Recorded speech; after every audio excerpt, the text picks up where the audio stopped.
ভেবে দেখ, একটা কেন্দ্র পুরো পশ্চিমবাংলায় বাংলা শূন্য, সেখানে 294টা আসনে লড়াই হচ্ছে এবং অতি বড় বাম সমর্থকও বাস্তবিক ক্ষেত্রে ভাবছেন না যে বামফ্রন্ট আবার সরকার করবে, কতগুলো সিট পাবে, কিভাবে আসবে সেটা নিয়ে অঙ্ক হতে পারে। আমার মনে হয় একটি মাত্র কেন্দ্র যেখানে লড়াই হচ্ছে, সেখানে প্রশ্নটা আসছে এখানে বাম প্রার্থী জিতবেন না জিতবেন না, দ্যাট ইজ উত্তরপাড়া।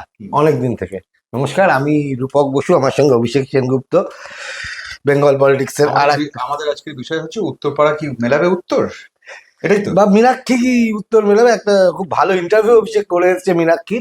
তো উত্তরপাড়াটাও সম্প্রতি গেছিলি এটা নিয়ে। এই যে উত্তরপাড়া যেখানে বামেরা নেই, বেশ দীর্ঘদিন ধরেই নেই, অনুপ ঘোষাল, প্রবীর ঘোষাল, কাঞ্চন মল্লিক, সেখান থেকে হঠাৎ করে একজন প্রার্থী চলে এলো যার নাম মীনাক্ষী মুখার্জি। মীনাক্ষী মুখার্জি আজকে আর কে তার ব্যাখ্যা দেওয়ার দরকার নেই। মানে প্রশ্নটা হচ্ছে আরো দুজন আছেন, যে তৃণমূলের শীর্ষেন্দু বন্দ্যোপাধ্যায়, কল্যাণ বন্দ্যোপাধ্যায়, সাংসদ কল্যাণ বন্দ্যোপাধ্যায়ের ছেলে, আর দীপাঞ্জন চক্রবর্তী, যিনি এক্স আর্মি ম্যান বিজেপির। তো ঠিক আছে, বিজেপির তৃণমূল তো যেরকম ভাবে পুরো পশ্চিমবঙ্গের ভোটে লড়ছে বিভিন্ন জায়গায় আছেই, কিন্তু হঠাৎ উত্তরপাড়াটা কেন এরকম হলো যে এবার কি মীনাক্ষী, নাকি মীনাক্ষী এবারও পারলো না? দেখ, এখানে না উত্তরপাড়ার অঙ্কটা বোঝানোর আগে প্রথমে একটা বিষয় আমার একটু তোকে বলে রাখা দরকার, এবং আমাদের দর্শকদের। হ্যাঁ, এবং এবং নিশ্চিতভাবে এটা একটা তথ্যের ওপর বেস করি গল্পটা। সেটা হচ্ছে তুই যদি হিসাবপত্র করে দেখিস, বলা হচ্ছে একটা নতুন তথ্য সামনে এসছে, সেটা বলা হচ্ছে যে বাংলায় সরকার যারা গড়বে তাদের 60টা কেন্দ্রের ওপর ফোকাস রাখতে হবে। কোন 60টা কেন্দ্র সেটা বিষয়, সেটা নয়। এই 60টা কেন্দ্রেও কেন বিষয়টা, সেটা তার কারণ হচ্ছে এগুলো এসআইআর এর কারণে অনেক বেশি ভোটার এখান থেকে ভোটারদের নাম বাদ গেছে, প্রাথমিক তালিকার সময় বাদ গেছে, অ্যাডজুডিকেশনের আন্ডারে রয়েছে, সেটার সেখান থেকে যা মোটামুটি ট্রেড তাতে প্রায় 40% মতো বাদ যাচ্ছে। ফলে এই কেন্দ্রগুলো হচ্ছে তোর, তুই যদি সেটা হচ্ছে যে কলকাতা এবং তৎসংলগ্ন ধরলে প্রায় 25টা কেন্দ্র রয়েছে, তার মধ্যে হাওড়া হুগলিও রয়েছে। আচ্ছা, পুরো ওই অঞ্চলটা ধরলে, এই হাওড়া হুগলির মধ্যে তুই শুধু হুগলি যদি ধরতে যাস, আমাদেরকে ভোটটাকে এসআইআর কেন্দ্রিক ভাবতে হবে। তুই একটু আগে যখন বললি না যে মানে যখন আমরা আড্ডা মারছিল তখন কথা হচ্ছিল না যে 12-13% এসআইআর একটা প্রভাব থাকতে পারে। তো যদি তাই থেকে থাকে, তার মানে এই 12-13% থাকা মানে বিরাট ভোট, একটা হিউজ ভোট, তার মানে ভোটটাকে কন্ট্রোল করবে এই 12-13%। ফলে এখানে কিন্তু যে ভোটার বাদ গেল, সেই ভোটার কিন্তু একটা মেজর ফ্যাক্টর হয়ে যাবে। হ্যাঁ, তার মানে তুই যদি হিসেব করে দেখতে যাস, ধর হুগলির যদি নিরিখে যদি ভাবতে যাই, পুরো জেলায় 18টা সিট রয়েছে। এই 18টা সিটের মধ্যে মোটামুটি একটা হিসেবপত্র করতে বসলে বলা যেতে পারে যে 2-2.5 লক্ষ নাম বাদ যাবে। যদি তুই শুধু উত্তরপাড়ায় কনসেন্ট্রেট করিস, তাহলে নিশ্চয়ই 20-30 হাজার নাম বাদ যাবে। এবার সেটা একটু বেশিও হতে পারে, কমও হতে পারে। ফলে আমি একটা মোটামুটি হিসেবের কথা তোকে বলছি। তাহলে তাহলে এখানে সিচুয়েশনটা কি দাঁড়াচ্ছে? উত্তরপাড়াতে বামেদের অ্যাঙ্গেল থেকে যদি প্রথম ভাবতে শুরু করি, কারণ এখানে তৃণমূল ডেফিনেটলি একটা মেজর ফ্যাক্টর। কেন মেজর ফ্যাক্টর সেটা আসছি, তার আগে বামটা আমি বলতে চাইছি। এখানে 303টে বুথ রয়েছে উত্তরপাড়াতে। যদি আমরা গত নির্বাচনের নিরিখে যদি ভাবি, মানে 24-এর নিরিখে যদি বিধানসভা ভিত্তিক ভাবনা চিন্তায় যদি আমরা যাই, তাহলে দেখা যাবে যে উত্তরপাড়াতে দীপশিতা ধর যখন কল্যাণের এগেন্স্টে লড়াই করেছিল, তখন প্রায় অ্যারাউন্ড 40,000-এর মতো শুধু উত্তরপাড়া বিধানসভা কেন্দ্র থেকে 40,000 ভোট, মানে শ্রীরামপুর লোকসভা কেন্দ্রের অন্তর্গত। হ্যাঁ, তো এবার যখন 40,000 ভোট রয়েছে, তার মানে একটা বামেদের একটা সম্ভাবনা জায়গা রয়েছে। কিন্তু এটাও মাথায় রাখতে হবে, সে সঙ্গে বিজেপি প্রার্থী কবির বোস, খুব সম্ভবত কবির শঙ্কর বোস বোধ হয়, তিনিও কিন্তু প্রায় 59-60,000 ভোট পেয়েছিলেন। তার মানে একটা ডিফারেন্স কিন্তু থাকছে এখানে, যে বিজেপির উত্থানের গল্প। আবার তৃণমূলের অ্যাঙ্গেল থেকে ভাবতে গেলে তৃণমূল অনেকখানি ভোট এক্ষেত্রে নিয়েছিল। এবার বামেদের ভোট কিন্তু উত্তরপাড়ায় কনসেন্ট্রেটেড জায়গায়, মানে ধর কানাইপুরে খানিকটা, ওদিকে বটতলা বলে জায়গা আছে, সেখানে খানিকটা, হ্যাঁ, 3টে ওয়ার্ড বামেদের দখলে, এখন 3টে ওয়ার্ড বামেদের দখলে। হ্যাঁ, তো এই যে ওভারঅল যে হিসেবটা, সেই হিসেবটাকে ধরে উত্তরপাড়ার কথা ভাবতে হবে। সেই নিরিখে আমি উত্তরপাড়া সম্প্রতি ঘুরে এসে যা বুঝতে পেরেছি যে উত্তরপাড়াতে সম্ভাবনা আছে, কিন্তু সম্ভাবনাটা এমন নয় যে দরজা খুললেই সঙ্গে সঙ্গে সবুজ মাঠ দেখা যাবে, একটা দারুণ সূর্য উঠছে দেখা যাবে, মানে মানে 4 তারিখে চমৎকার হিল হিলে বাতাস বইছে দেখা যাবে, তা হবে না। ইভিএম খুললো আর লাল পতাকা উঠলো, এরকম হবে না। সে তিনি যতই মীনাক্ষী মুখার্জি হন না কেন, ম্যাচ ইজি নয়। এবার তৃণমূলের প্রসঙ্গটাতে আমি তোকে ঢুকি। 2009 সালে তৃণমূল প্রথম 2009 সালের বিধানসভা লোকসভা ভোটে তৃণমূল প্রথম ওখান থেকে জেতে, ঠিক আছে, কল্যাণ ব্যানার্জি, হ্যাঁ, সেখান থেকে টানা 2024 পর্যন্ত জিতে আসছে। মাঝখানে একটু ইন্টারাপ্ট করছি যে উত্তরপাড়ার চরিত্রটা হচ্ছে, আমরা আগে আলোচনা করেছি যে উত্তর দমদমের চরিত্র আলোচনা করেছি, তারা কিন্তু বদলায় তাদের প্রয়োজন অনুযায়ী, তাদের পরিস্থিতি অনুযায়ী। উল্টো উত্তরপাড়া কিন্তু খুব একটা বদল চায় না। দীর্ঘ সময় ধরে সেখানে লালদুর্গ বলে পরিচিত সিপিআইএম বামফ্রন্ট সেখানে জিতে যাচ্ছে। মাঝখানে একবার তৃণমূলের কোনো প্রার্থী জিতেছিলেন 2000-এর মাঝখানে বোধ হয়। তারপরে আবার টানা, এবং এই যে শেষ তিনটে 11, 16 এবং 21, 2009 থেকে ধরতে হবে তোকে হিসেবটাকে, এই কারণে 9 ধরলাম, এই কারণে তোকে 9 কেউ হেভিওয়েট প্রার্থী নয় কিন্তু, না নয় তো, একেবারেই নয়, কিন্তু 2009 থেকে তোকে হিসেবটা এই কারণে ধরতে হবে। তুই 2009 যদি পার্লামেন্ট মানে লোকসভা যদি ইলেকশন থেকে ধরিস, তৃণমূলের, তোকে আমি একটা স্ট্যাট বলছি, তৃণমূলের উত্থানটা তুই ভাব। 2009 53.43% পেলো, সেখানে সিপিএম কত পেলো? 39.71%। 2011-তে অ্যাসেম্বলি ভোট মানে বিধানসভা ভোট, তৃণমূল টিএমসি পেলো 59.77, সেখানে বামেদের ভোট 2% কমে গেল, 35.13%। তুই যদি 2014 লোকসভা ভোটে ঢুকিস 38.9 টিএমসি, এখান থেকেই 14 থেকে বিজেপি এন্ট্রি নিল, এবং ভেবে দেখ যে মুহূর্তে বিজেপি এন্ট্রি নিল বামেদেরটা কমতে শুরু করলো, স্বাভাবিকভাবেই কমবে, বামেদের ভোটে একটা ধস নামলো। বিজেপি ওই ভোটটাতে 2014 সালে ভোটটাতে পেলো হচ্ছে 29% ভোট, আর সিপিএম পেলো হচ্ছে 27% ভোট, 27 সামান্য বেশি। 2016-র অ্যাসেম্বলি ভোটে আবার 44% পেলো টিএমসি, 12% পেলো বিজেপি, মানে বিজেপির খানিকটা এখানে অবনমন হলো। ঠিক যে মুহূর্তে অবনমনটা হচ্ছে ভেবে দেখ, সেই মুহূর্তে কিন্তু দাঁড়িপাল্লায় আস্তে আস্তে ওজন নিতে শুরু করছে সিপিএম, অর্থাৎ ওই ভোটটাতে কিন্তু 38.55% তুললো সিপিএম। তুই এই ট্যালিটা মাথায় রাখতে হবে। এই কারণে দেখ, একটা দুটো ভোট দিয়ে কিন্তু হিসেব বোঝা যায় না, সেটা বটেই, বুঝতে পারবিও না। তোকে বুঝতে হবে একটা ধারাবাহিক, মানে একটা প্যাটার্ন বুঝতে হবে। প্যাটার্নটা বুঝলে তখন বোঝা যায় যে কেন কোন দল এই সিটটাতে ফোকাস করেছে। ঠিক একই রকম ভাবে 2021-এর যদি তুই অ্যাসেম্বলি ভোটটা দেখতে যাস, তাহলে সেখানে দেখা যাবে টিএমসি পেয়েছে 46.97%, অর্থাৎ মানে কার্যত 47%, এবং বিজেপি পেলো হচ্ছে তোর ওখানে 28.96%, সিপিএম পেলো 21.38%। আর খুব সিগনিফিকেন্ট, খুব ইম্পর্টেন্ট, সেটা হচ্ছে 2024-এর ভোটটা, লোকসভা ভোট, যেটা নিয়ে তো চর্চা একদম। কি হলো ঘটনাটা? কল্যাণ ব্যানার্জি এখানে পেলো 38.14%। ভেবে দেখ, তার আগের 2019-এ পেয়েছে কিন্তু 40%, এখান থেকে ভোটটা পড়লো 2%, এবং এখানে উঠে এলো হচ্ছে বিজেপি 33.52%। হ্যাঁ, আবার সিপিএম আবার এখানে আবার 4% ভোট গেন করলো, অর্থাৎ 25.73% ভোট পেল, হুইচ ইজ সিগনিফিকেন্ট। এই 25.73%-এর উপর বেস করে ভাবনাটা হয়তো সাজানো হচ্ছে, কিন্তু তার আগে ওই ধারা বিবরণীটা ভাবা। না, ধারা বিবরণীটাই সিপিএম ভেবেছে। এটা একটা কথা খুব স্পষ্ট করে দেওয়া দরকার যে মীনাক্ষী মুখার্জি বলে উত্তরপাড়া নয়, উত্তরপাড়ায় সিপিএম এর সম্ভাবনা অন্যান্য কেন্দ্রের থেকে অনেক বেশি। হ্যাঁ, ভোট যেটা এই মুহূর্তে তুই পড়ে গেলি, এটা তো আকাশ থেকে বার করা নয়, এটা কোনো কাল্পনিক নয়, না, এটা হিসেব। এবার হিসেবটা তুই দেখছিস, হ্যাঁ, সিপিএম এই হিসেবটাই দেখেছে, একদমই তাই। দেখেছে যে ওই 6-7-8% ভোট সুইং করাতে হবে। ওইটাই হচ্ছে আসল জায়গা। মানে তুই যদি ভেবে দেখিস 25 যদি 33 হয়, তার মানে 8% ভোটের এদিক ওদিক বলছি তো। এবং ওরা এখানেই এসআইআর এর গল্পটা আসছে। যদি 13%, 10% বা 8% যদি একটা এদিক ওদিক যদি সিন থাকে, তাহলে 25% বাড়তে পারে, একদম 33% কমতে পারে। একই সঙ্গে তোকে এটাও মাথায় রাখতে হবে, টিএমসি 38% কমতে পারে।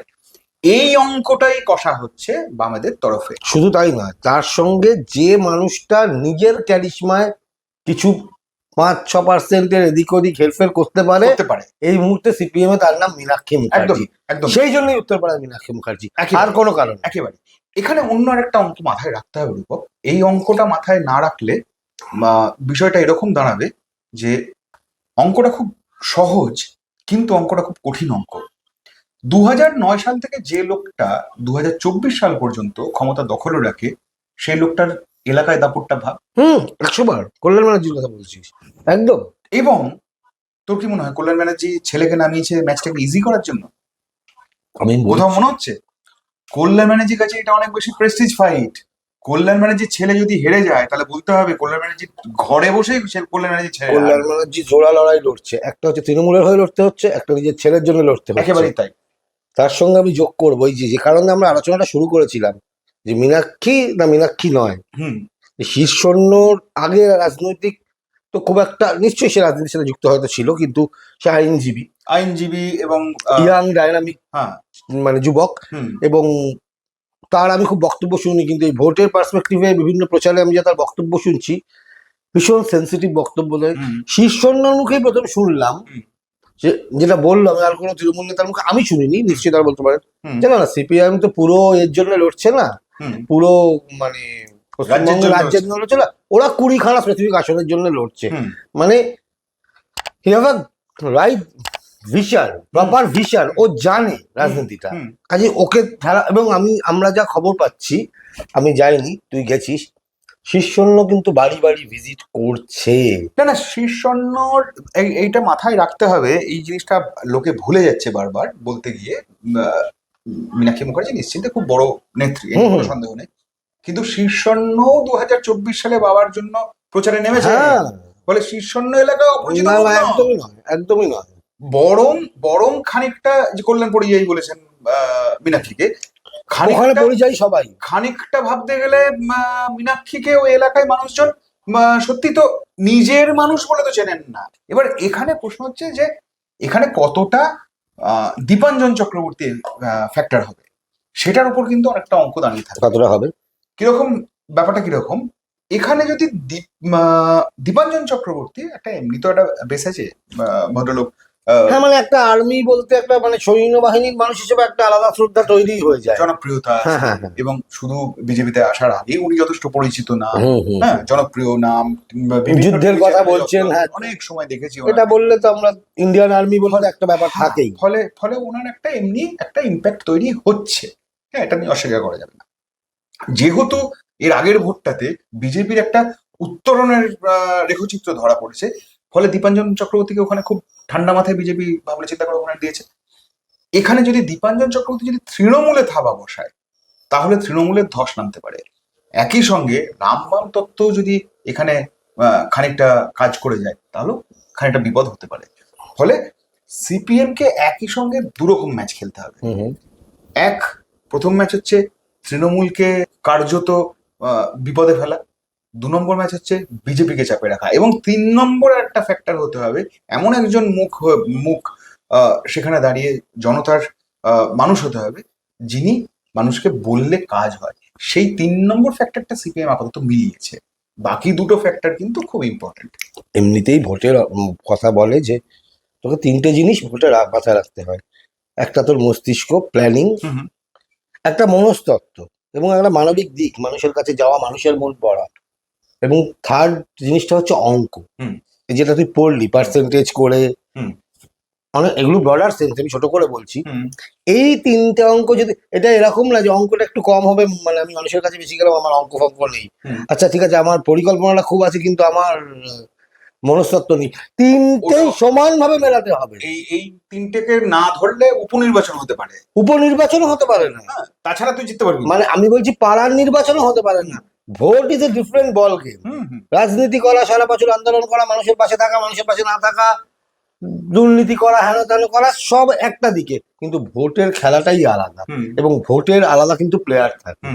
তো আমি সেটা জিজ্ঞেস করছি যে এই যে তুই যে গেলি দেখলি মীনাক্ষী কারো কাছ থেকে ইন্টারভিউ করলি, মীনাক্ষীর উত্তরণটা হয়েছিল আমরা বিভিন্ন ভিডিওতেও বলেছি, সব বারবারই এসেছিল, নতুন নয়, যে নন্দীগ্রামে হুম। কে তারা দুজন লড়ছে, একজনের নাম মমতা বন্দ্যোপাধ্যায়, একজনের নাম শুভেন্দু অধিকারী। হুম। তার সঙ্গে ফুটনোটের মতো একজন সিপিআইএম ক্যান্ডিডেট, অল্প বয়সী মেয়ে, হুম। খুব দৌড়ে বেড়াচ্ছে, খুব লড়ে বেড়াচ্ছে। হুম। তার সঙ্গে 4-5 জন মাত্র আছে, কিন্তু সে বাজারের মধ্যে বক্তব্য রাখছে। দ্যাট ইজ, এবং তখন খানিকটা সিঙ্গেল করে তোকে বলতে হবে এছাড়াও আছে। হ্যাঁ, এছাড়াও আছেন হ্যাঁ। যে মীনাক্ষী মুখার্জি, এবং মানে অত্যন্ত কম ভোট পেয়েছিলেন। হুম।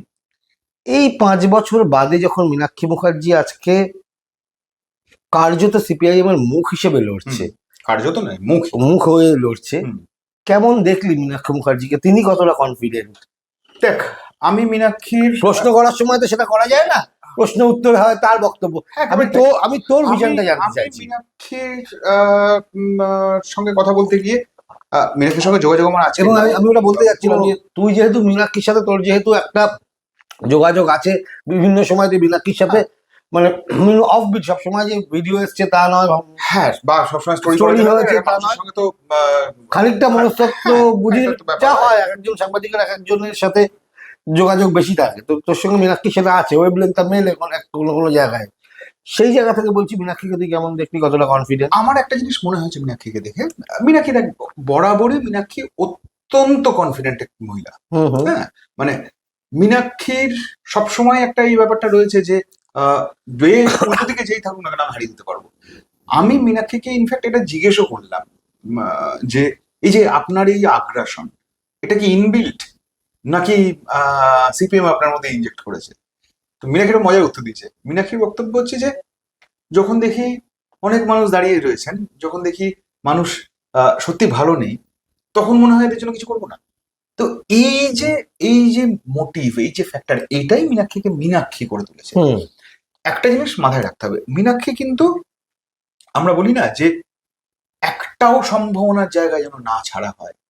হ্যাঁ, আমরা যে কোনো ম্যাচের ক্ষেত্রে তো বলি, যখন অঙ্ক কষা হয়, ভোট হোক, ম্যাচ হোক, যাই হোক না কেন, তখন বলি তো যে সম্ভাবনার প্রতিটা যেন কর্নার যেন ওলট পালট করে দেখা হয়। মীনাক্ষী কিন্তু সম্ভাবনার সব জায়গায় ঢুকছে। এরকম মানে ধর, সম্ভাবনা মানে কাকে বলে? আমার সিপিএম এলাকা কানাইপুর আমার খুব আমার মুঠোর জায়গা। কানাইপুরে আমি যাচ্ছি, এটা ঘটনা যে কানাইপুরে আমি যাচ্ছি, কিন্তু তার মানে তো এই নয় যে আমি তৃণমূলের জায়গায় ঢুকছি না, বিজেপির জায়গায় ঢুকছি না। এবং যেখানে যেখানে মীনাক্ষীর মনে হচ্ছে যে এখানে এখানে পেনিট্রেট করা উচিত, মীনাক্ষী একাধিকবার যাচ্ছে। আচ্ছা, আমি এইটা বলতে চাইছি। ভোট প্রচার মানে কি? আমরা সাধারণত দেখেছি প্রার্থী একবার বাড়িতে এলেন, আজ আমি ভোটে দাঁড়িয়েছি, আমাকে দেখবেন, একবার সুযোগ দেবেন, হ্যাঁ একবার সুযোগ দেবেন, আর এই হলো আমার পতাকা। হ্যাঁ, সরকারে যদি থাকে তাহলে সেই প্রার্থীকে স্ক্রিপ্টেড। স্ক্রিপ্টেড। মীনাক্ষীকে তো লড়তে হচ্ছে স্ক্রিপ্টেড এগেনস্টে, এক। আর 2 নম্বর হচ্ছে যে মীনাক্ষীকে লড়তে হচ্ছে দুটো হেভিওয়েট ভাবনার বিরুদ্ধে। হেভিওয়েট ভাবনা মানে কিরকম? এক, তৃণমূল সরকারে রয়েছে, 2, বিজেপি সরকারে আসার স্বপ্ন দেখছে। এই দুটো ভাবনার এগেনস্টে লড়তে হচ্ছে এমন একটা দৃষ্টিকোণ থেকে যেখানে সিপিএম বহু যোজন দূরে, ব্যাকফুটে কার্যত। হ্যাঁ, এই যে নোম্যান্স ল্যান্ড থেকে একটা জায়গায় উঠে আসা, সেটা উঠে আসতে গেলে না তোকে অনেক ভাবনা চিন্তা করতে হয়। মানে একই সঙ্গে যেমন একটা প্রবল আগ্রাসন রাখতে হয়, একটা তুমুল আত্মবিশ্বাস দরকার পড়ে, সে সঙ্গে কিন্তু তোকে একটা ভাবনা চিন্তাও রাখতে হয়। মানে আমি দেখতে পাচ্ছি যে সামনে গোল পোস্ট, এবার আমি পাগলের মতো দৌড়াতে শুরু করলাম, তাহলেই আমি গোল করে ফেলবো, ব্যাপারটা তা নয় কিন্তু। তার কারণ আমার জন্য তো 4টে ডিফেন্ডার দাঁড়িয়ে রয়েছে, একটা গোলকিপার দাঁড়িয়ে রয়েছে। আমি যেই দৌড়াতে শুরু করবো, সঙ্গে সঙ্গে দুটো উইং এর লোক এসে ঢুকবে, তার মানে কি লোক বেড়ে যাচ্ছে। ফলে আমাকে এমন ভাবনা রাখতে হবে, যদি একাও গোল করতে হয়, তাহলে যেন আমি এই 6-8 জনের বিরুদ্ধে কাটিয়ে গোলটা করতে পারি। তো মীনাক্ষীকে মারাদোনা হতে হচ্ছে। আমি তোর এই মারাদোনার কথা বললে মেসির, মানে এটা কিন্তু আমার মনে হয় যে মীনাক্ষী উত্তরপাড়ার জন্য লড়ছে না। মীনাক্ষী মুখার্জির একটা জয় সিপিআইএম কে বুস্ট করবে। মানে মীনাক্ষী কিন্তু পশ্চিমবঙ্গে সিপিআইএম এর প্রার্থী। একেবারে। তুই এক্ষুনি মারাদোনার প্রসঙ্গ বললি, আমি হয়তো মারাদোনা বা মেসির বলতাম যে মেসি কিন্তু শুধু আর্জেন্টিনার জন্য খেলছে না, মেসি ফুটবলের জন্য খেলছে। মেসি যেদিন ভালো খেলবে না, মেসি যেদিন হেরে যাবে, সেদিন একটা বিজ্ঞাপন প্রতিষ্ঠা করতে হবে, লোকের মনে হবে যে আজকে পুরো ফুটবলটাই হেরে গেল। তো মীনাক্ষী মুখার্জি কিন্তু পুরো সিপিএম 294টার সঙ্গে সিপিআইএম কে বুস্ট আপ করার জন্য লড়ছে এই লড়াইটা। এইটা সে সঙ্গে আরো একটা পয়েন্ট তোকে খেয়াল রাখতে হবে, সেটা হচ্ছে যে এই যে সিপিএম সারাক্ষণ একটা নতুন করে দরজা খুলে দিচ্ছে, তারুণ্য আসুক, তারুণ্যকে আমরা জায়গা দেবো, তাদের মুখ করব।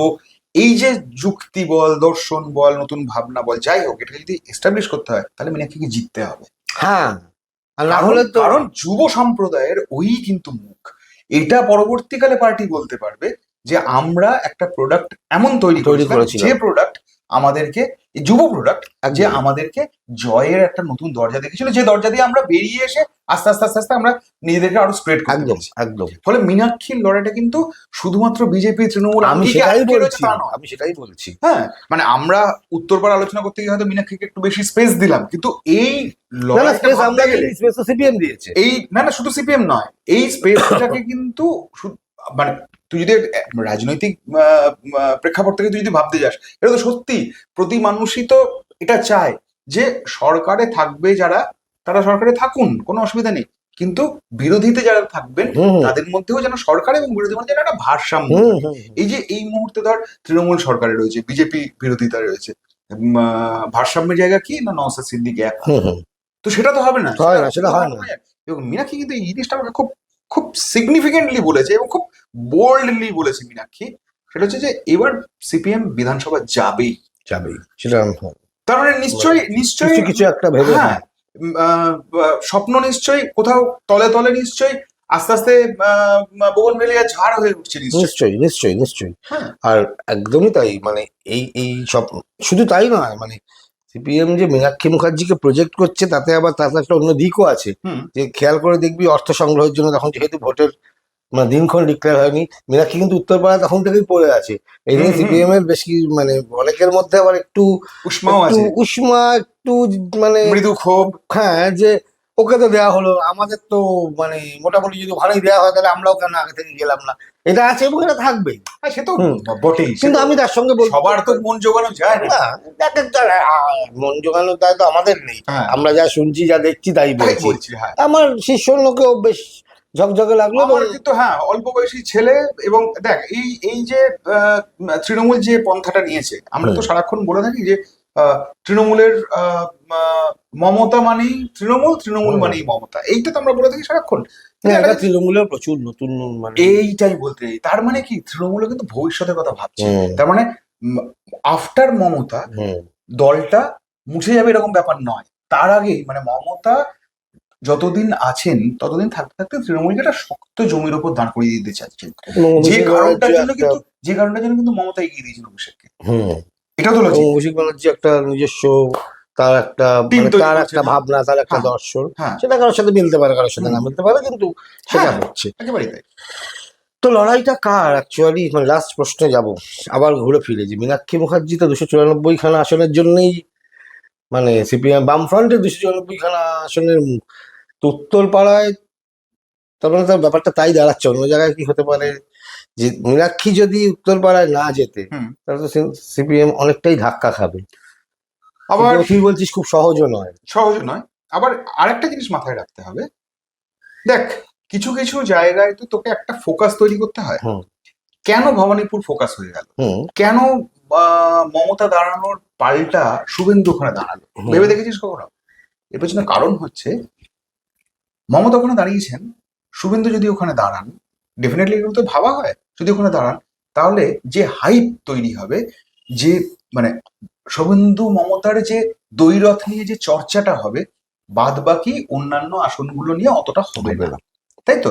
তার মানে দুটো দল একদম মিডিয়ার তীক্ষ্ণ নজরে থাকবে।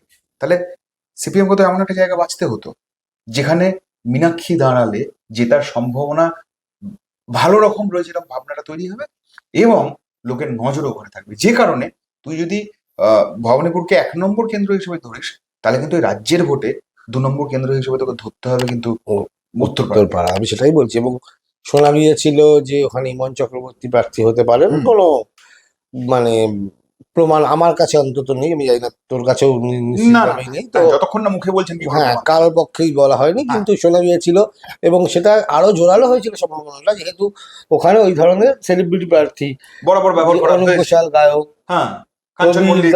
প্রবীণ ঘোষাল হচ্ছে সাংবাদিক, কাঞ্চন মল্লিক, যাদের কোনো সেই অর্থে পলিটিক্যাল ব্যাকগ্রাউন্ড নেই, কিন্তু সেখান থেকে তৃণমূল নিজেই ম্যাচ বার করে আনছে নিজের ক্ষমতায়, যাকে খুশি দিচ্ছি। সেখানে কল্যাণ বন্দ্যোপাধ্যায়ের মতো একজন দুধে মানে পলিটিশিয়ান হুম তার ছেলেকে দেওয়া, হুম এটা কিন্তু আর একটাই তৃণমূলেরও মাস্টার স্ট্রোক। মানে মীনাক্ষীর লড়াইটা কিন্তু অনেকটাই হুম টাফ হয়ে গেল, এবং বিজেপি ওখানে ভালো ক্যান্ডিডেট দিয়েছে। ভালো ক্যান্ডিডেট দিয়েছে। ফলে ফলে উত্তরপাড়া নিয়ে তুই এই যে আমরা উত্তরপাড়ার উত্তরটা এত সহজে মিলবে না। এত সহজে মিলবে না, এবং আমরা যে আগাম আন্দাজ করি অমুক হবে তমুক হবে, এত সহজে ব্যাপারটাকে বলা যাবে না। ফলে এটা হাড্ডাহাড্ডি ম্যাচ, এবং এই ম্যাচটাতে একমাত্র এই ম্যাচটাতে যেমন আমরা উত্তর দমদমের ক্ষেত্রে, দমদম উত্তরের ক্ষেত্রে আমরা বলছিলাম যে চন্দ্রিমা ভট্টাচার্য অনেকখানি এগিয়ে রয়েছেন, যে কথা আমরা বলছিলাম, কিন্তু উত্তরপাড়ার ক্ষেত্রে লড়াইটা কিন্তু নেক টু নেক। এইটাই মীনাক্ষীকে দাঁড় করানোর অ্যাডভান্টেজ সিপিএম।